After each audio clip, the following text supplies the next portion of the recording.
pertama kalinya kita di sini di GBI Keluarga Allah yang di Solo. Dan ini tuh luar biasa banget. Jemaatnya, semangatnya, pelayanannya. Kita terberkati banget dan ini tuh bikin kita terbakar lebih lagi untuk melayani Tuhan. Amin. Yang terbaik. Terus juga sebuah kerinduan buat kita mau nyelamatin baik jiwa supaya GBI KA yang di Jakarta juga bisa sedahsyat ini. Amin. Amin.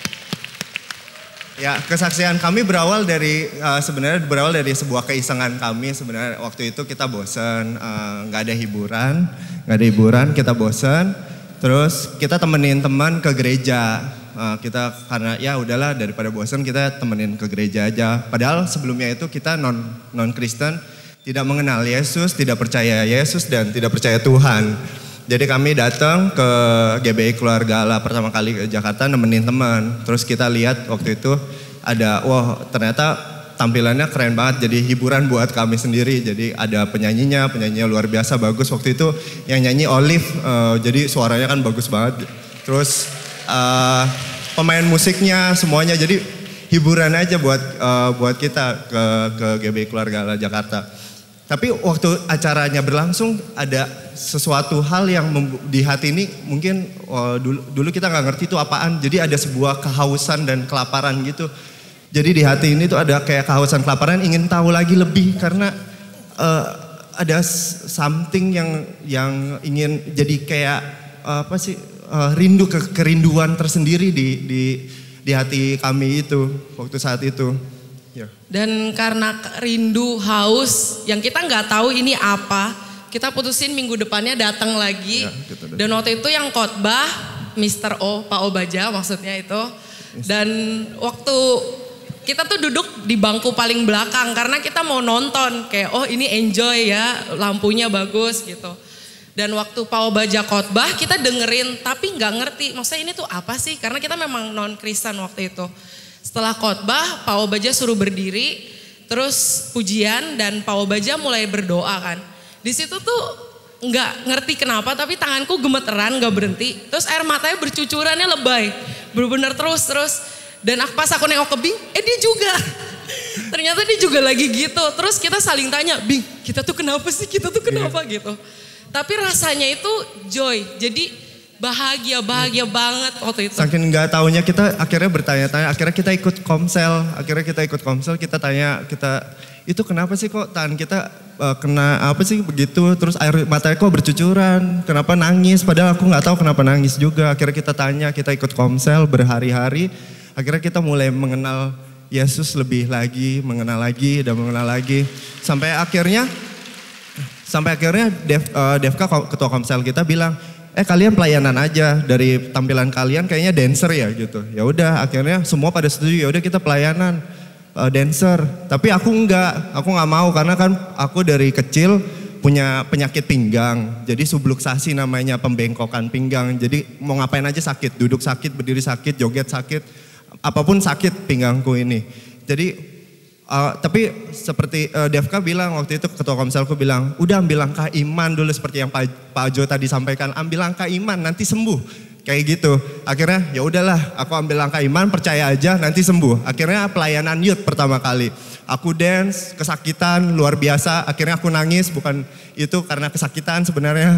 Jadi aku dance, setelah dance ya tidak sembuh. Pas sudah nggak sembuh, tapi setelah itu aku mikir ya aku nggak berhenti percaya bahwa pinggang ini bisa sembuh. Karena ini udah stadium 1 dan setiap tahun akan makin buruk. Bahkan aku sama sama dia juga udah bilang aku akan beli kursi roda. Jadi kamu siap-siap akan dorong kursi roda. Kita udah nyicil kursi roda bahkan. Karena memang akan begitu, akan nggak bisa jalan. Tapi saat itu aku langsung pelayanan. Dan aku malah bilang ke Devka tambah pelayanannya. Tambah IR1, IR2, IR3, youth semuanya ambil event, semuanya ambil aku pelayanan. Biarin sakit sekalian, hajar. Terus aku udah setelah itu Tuhan tiba-tiba kasih ada KKR waktu itu pertama kalinya aku KKR yang dipimpin sama Pak Jo, Bu Nita. Aku ikut KKR itu, Pak Jo meneguhkan di situ di KKR itu yang sakit pinggang sembuh. Nah lucu kan tiba-tiba sakit pinggang sembuh. Di situ aku nangis, aku kena lawatan sampai tanganku nggak bisa berhenti, jadi dance tuh tangannya tetap begitu, tahu kan ya, jadi sambil dance tetap begitu. Akhirnya besoknya Bunita lanjut lagi. Bunita aku tiba-tiba aku nggak minta untuk kesembuhan pinggang sebenarnya, tapi tiba-tiba Bunita bilang yang sakit pinggang maju ke depan, maju ke atas panggung. Dan saat itu aku nggak mau naik ke atas panggung, aku takut sebenarnya. Tapi tiba-tiba ada yuk naik, loh kok jadi saya yang naik? Akhirnya naik, padahal aku nggak angkat tangan dan nggak ngapa-ngapain. Aku naik ke atas panggung, kena lawatan lagi sampai akhirnya Bunita lagi khotbah, aku di sini nih tidur. Jadi Bunita khotbah terus, aku di sini tidur. Tapi setelah itu keesokan harinya pas lagi latihan seperti biasa aku dance, misalnya gerakannya kayak gini. Ya gitu, aku biasa dance gerakan lompat gitu, aku biasa gini doang karena kan sakit. Sampai akhirnya aku ke dokter, aku cek 100% itu pinggang sembuh. Jadi kita tuh dulunya cuma anak muda, kita tuh lulusan SMA. Terus kita tuh punya mimpi yang besar banget, dream yang mau bawa orang tua jalan-jalan, mau punya mobil, mau punya rumah. Dan dulu karena kita gak punya Tuhan, kita tuh berusaha sendiri. Kita jualan gorengan di pinggir jalan. Kita jualan baju apapun. Fokusnya uang. Dan gak tahu harus gimana gitu. Apakah kita berhasil? Enggak. Kita bangkrut, kita kelilit utang. Kita pernah punya utang sampai ratusan juta. Dan bener-bener udah gak tahu lagi harus gimana. Akhirnya ketemu Tuhan. Kita pegang satu rema. Kita belajar firman Tuhan pelan-pelan gitu.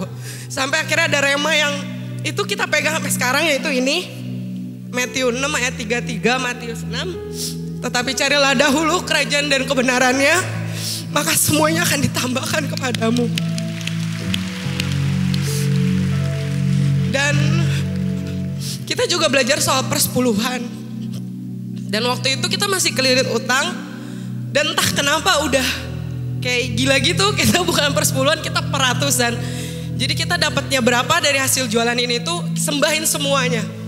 Rasanya kayak kita tuh nyerah, udah surrender God. Ini semua yang kita punya buat kamu gitu. Dan tanpa kita sadari, belum nyampe setahun, kita tuh dibaptis tanggal 26 Oktober tahun lalu. Jadi saat ini pun belum setahun kita terima Tuhan Yesus. Hutang kita yang ratusan juta itu udah lunas.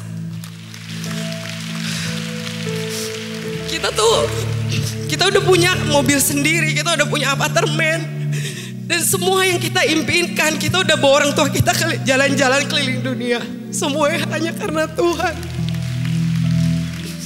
Ya biasanya sebenarnya kita suka ceritain melalui sosial media, kita suka sharing cerita-cerita di blog dan lain-lain tentang kebaikan Tuhan setiap hari. Kita juga ada, kita kan punya blog, jadi kita suka share kesaksian. Dan kita kayak yang Pak Obaja kemarin bilang, kita pakai usaha kita untuk memuliakan Tuhan. Jadi di paperback kita kasih ayat Matius 6 ayat 33. Terus kita juga sering bagi ayat dan share kesaksian di situ.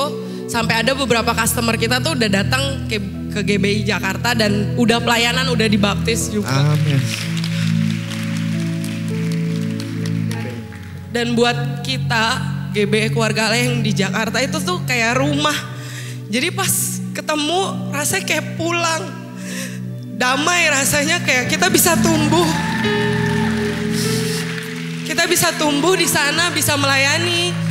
Kita bisa kenal sama yang punya rumah, Tuhan Yesus. Bisa punya hubungan yang intim dengan Tuhan. Kayak gitu. Ya, kalau menurut saya pribadi GBKA Keluarga Allah itu adalah sebuah jawaban setiap pergumulan setiap orang. Jadi ayo kita ajak jiwa-jiwa, selamatkan jiwa-jiwa baru, ajak ke gereja juga. Karena dari sebuah keisengan aja, kita yang pecundang kayak gini bisa jadi pahlawan.